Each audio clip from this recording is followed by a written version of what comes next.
जी, इस वक्त हम एक बहुत ही प्यारे बच्चे से बात करेंगे, नौजवान से बात करेंगे जो निशान रीहैब पाकिस्तान में आया है और ये किसी ड्रग एडिक्शन का शिकार थे और यहाँ पे इनका इलाज हो रहा है। तो ये बड़े हमारे एक प्यारे से नौजवान है।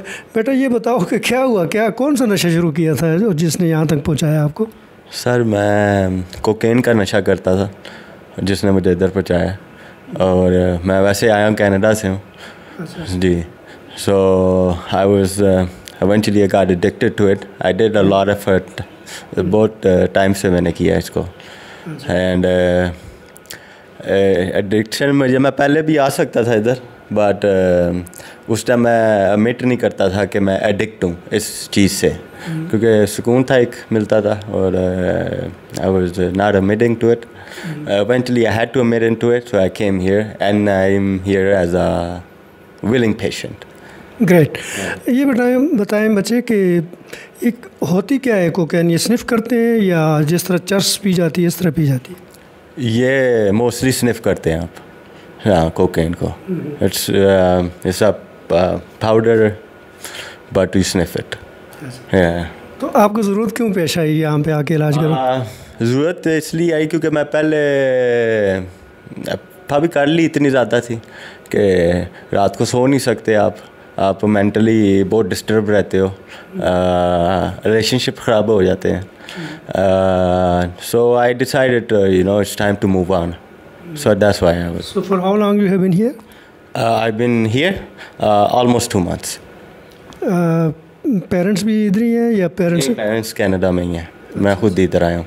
ग्रेट। आपने खुद अपने आप को वॉलंटियर किया है यहाँ पे आके इलाज कराने में डॉक्टर साहब से? जी, मैंने खुद वॉलंटियरली बोला। इनसे मेरे वाला साहब की पहले बात हो रही थी, उस time I was 50-50, so I eventually ran away from home, I went to America, then I decided it's enough, because अपने आप को तो दुख पहुँचा रहा था, साथ वालों को भी पहुँचा रहा। So how you came across this hospital, this rehab centre? My dad found this rehab eventually. Yeah, their Dr. Saab and my dad were in touch in 2022, I think. So that's how I eventually came up here.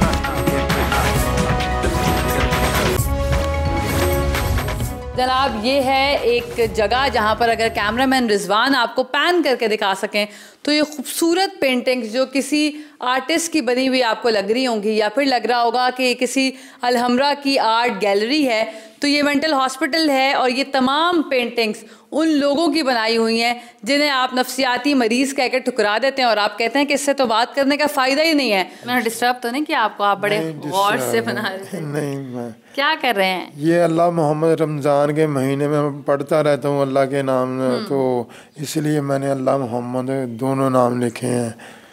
कब से हैं आप यहाँ पर?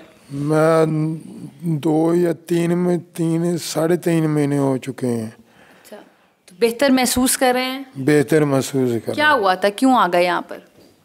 वो मैं जहन का मसला था, इसलिए। क्या हुआ, गुस्सा आता था? गुस्सा आता था। किस बात में? मुझे भी बहुत आता है। मुझे तो बस गुस्सा आ जाता था। किस बात पर? चीज़ें तोड़ते थे? क्या करते थे आप? वो बस घर के नुकसानात करता था।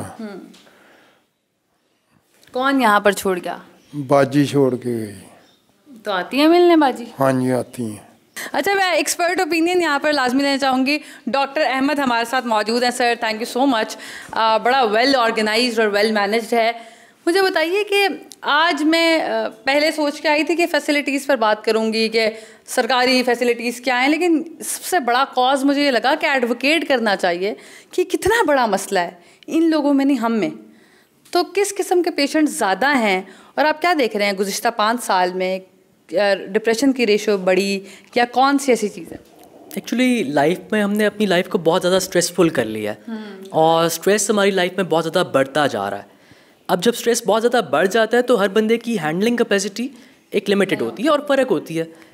कुछ लोग जो हैं वो ज़्यादा स्ट्रेस हैंडल कर सकते हैं, कुछ कम भी मुश्किल हो जाता है उनके लिए करना। अब जितना स्ट्रेस बढ़ता जा रहा है उसकी वजह से तमाम बीमारियाँ, जो ज़हनी बीमारियाँ, नफ्सियाती बीमारियाँ, इनकी शरह भी बढ़ती जा रही है। आजकल अगर आप देखें तो डिप्रेशन की और एंग्जाइटी के डिसऑर्डर्स तो बहुत ज़्यादा बढ़ गए हैं, और इसके साथ साथ जो हमारे साइकोटिक डिसऑर्डर्स हैं, स्किज़ोफ्रेनिया, बाइपोलर, ये भी साथ साथ चल रहे थे, इनका भी बढ़ते जा रहे हैं। और सबसे बड़ी चीज़ जो उस वक्त बढ़ रही है हमारी सोसाइटी में वो ड्रग डिपेंडेंस।